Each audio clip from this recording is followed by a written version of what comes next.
My grandparents traveled across the country to start their new life together, their new version of the American dream. They settled in a small North Wyoming town, not too far from this magical place we know as Teton National Park. It was exciting for them, but times were kind of tough back then. You see, it was the 1930s and the Great Depression was here. And so you might characterize their version of the American dream as survival thinking, as they literally were trying to survive from day to day to week. And yet they had a dream that life would be better for their children, and the American dream would continue. So in the 1950s, my parents became adults. It was kind of the time when the whole stereotypical American dream was created. And it looked something like this. A young couple would meet, they would fall in love, they would get married, have 2 to 3 children, right? Purchase the home with the white picket fence, get the car that could drive them to everything. Quite often the father would land a job in some sort of industry or profession and stay there for his entire career. You see, it very much was a linear thinking model, where you sort of went step by step through life. It was a fairly simple time, and this dream was actually fairly attainable for almost anyone. But they had dreams as well, that their children would have even more than they did, and so this continued on again. So my generation came into being, into adulthood, I should say, in the late 70s or early 80s. So you're probably saying, wow, that guy's old, which is true, and I guess you'd be right about that. But it was a time of a little bit of change, and even though we had carried forward some of these same models of linear thinking, we were beginning to add some new thinking as well. We were beginning to take baby steps toward a new way of thinking, and we added a vertical thinking model that gave us more choices of what we could do with our lives, more choices for our lifestyle, especially for women, whose lives had changed a lot between the 50s and the 80s. And yet this dream was getting larger and larger. The homes were getting bigger, the automobiles were bigger, we had more and more stuff, appliances and electronics, and the cost of this American dream was also expanding. It took tremendous sacrifice and a lot of hard work just to break even in this new lifestyle that my generation's been living. And does that really make sense? So here we are in the 21st century, and I look out and I see so many of you younger students from CSU, this millennial generation who was entering the workforce after the year 2000, and now this 21st century world is upon you, and it's time for you to see what you can do with this world. And what choices do you want to make? What do you want to bring forward from the past, and what do you want to start over and recreate and reimagine? I think one thing's for certain, that we're going to need a new renaissance of our thinking in this 21st century. That these linear thinking models, and even this limited vertical thinking model of the past, just isn't going to be enough in the 21st century. We need some new thinking, some new approaches. Now, there have been some great things from the past. There have been some things from our heritage and our tradition that I know we want to keep, and we want to extend on into the future. Places that we want to bring forward. Places like our Old Town here that combine the old with the new, that give us a sense of community, that give us a place to interact and to explore and to imagine. And yet, some of the things aren't so great. We know we love our environment. We know we have a very personal connection to this natural world, and yet some of these environments aren't as healthy as we think they are. And in fact, restoring them, regenerating them could be quite a challenge. You know, this love affair we've had for 50 years with the automobile, it also may not be all it's cracked up to be, and the drive to everything mentality might be changing in the future. In fact, some of these alternative forms of transportation, walkable, bikeable communities, much like we have in our downtown area here, will become more and more popular as the future continues. We've even kind of begun to rethink the idea of the suburb sprawl, by creating areas inside our more urban core that are different ways of living, and yet something's missing, oftentimes from the human experience, that keeps these places from really connecting with us and being adopted as quickly as they might. So what is that? Maybe it's a renaissance is needed. Maybe your generation, maybe this millennial generation needs to reimagine this future and rethink what's possible. Maybe it's time to really put your heads together and to reimagine a new future. Don't you have a different dream than the people from before? We talk all the time about sustainability, this concept of people, planet, and profit. And yet you look at all three and you see they're fraught with challenges.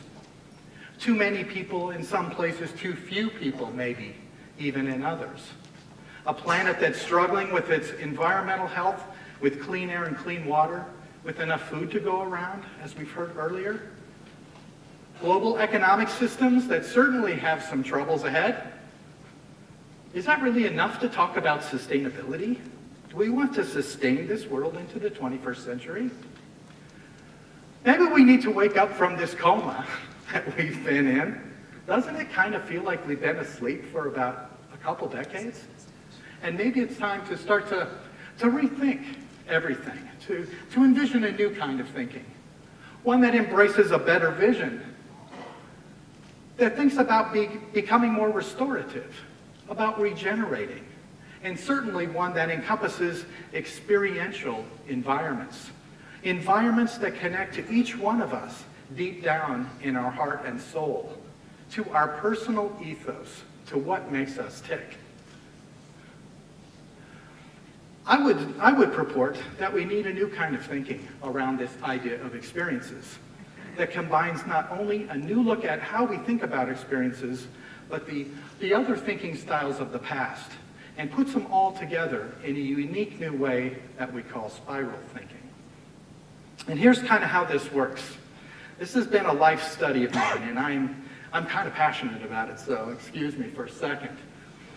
Let's just pretend for a moment that I'm one of the millennial generations. Okay, use your imagination.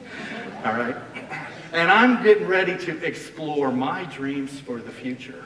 I would begin by starting with the experience, by looking into the future and imagining myself in my very best form.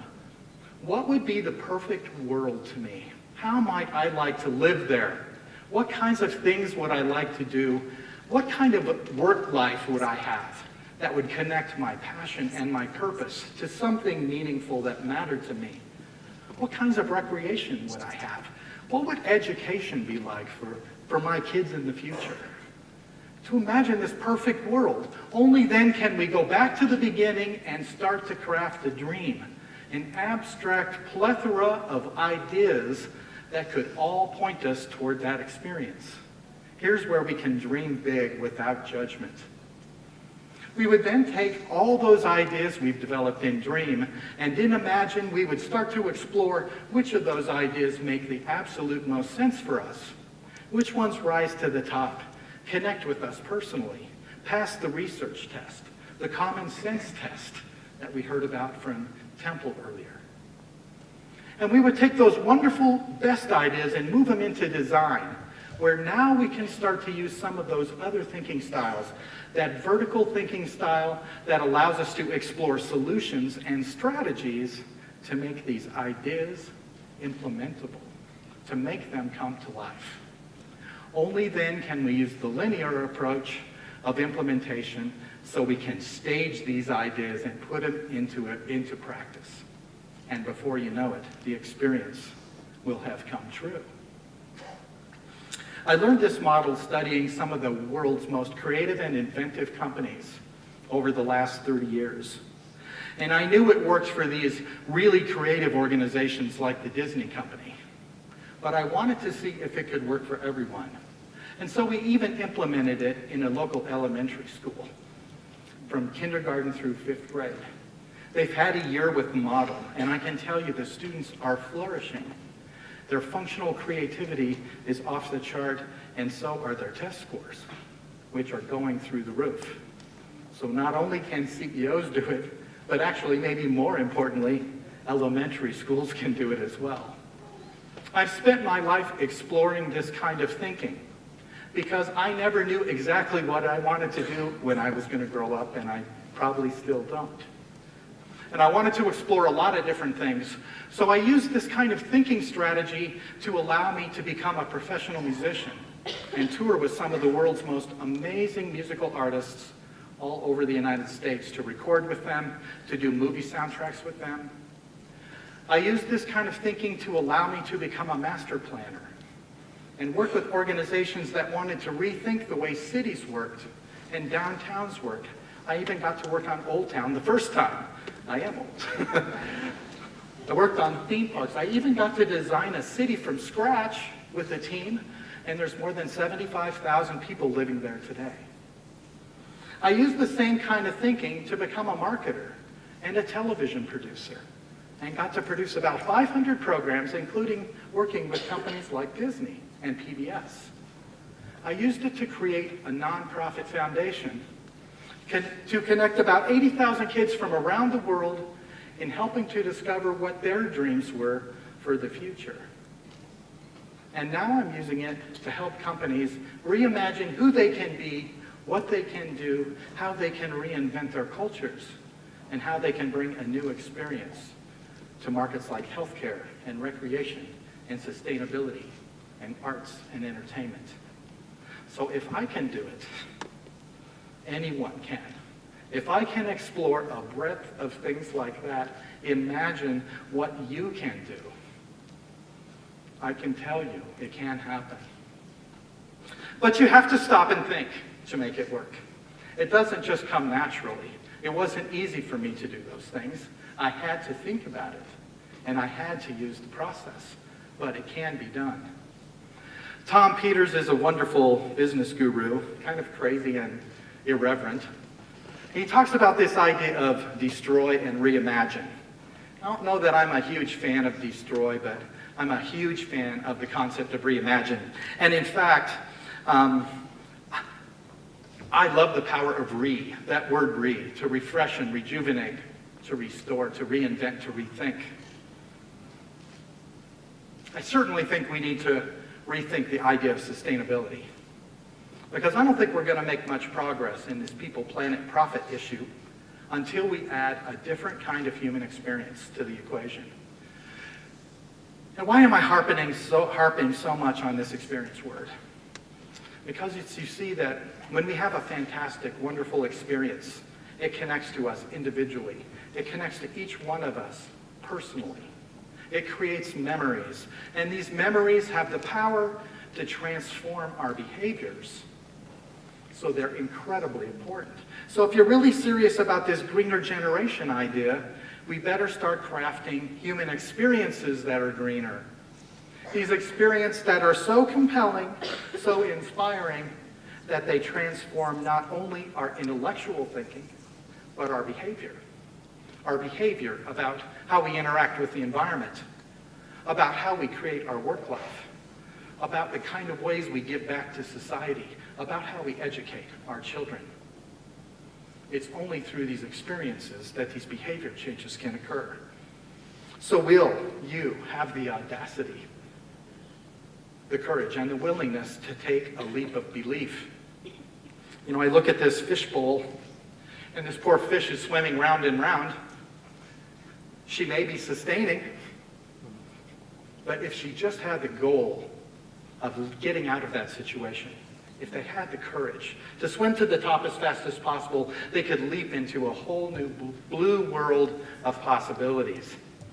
And it's scary when you make a leap like that. I know, I've done it multiple times. My wife can attest how scary it is. But I can tell you there's no new experiences happening in the fishbowl.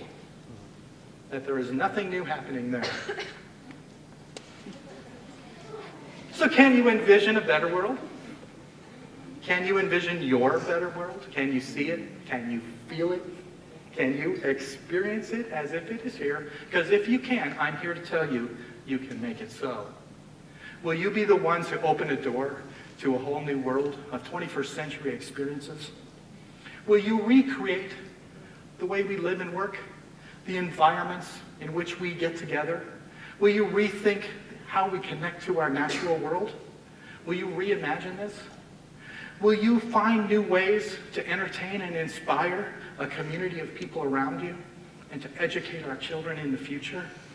Can you use this thinking to change the way we live, to make all socioeconomic levels have the greatest opportunity to have a more hopeful, a more purposeful, a more wonderful life?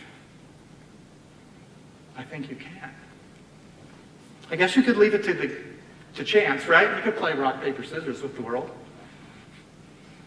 But I'm thinking people that come to TED are a lot different.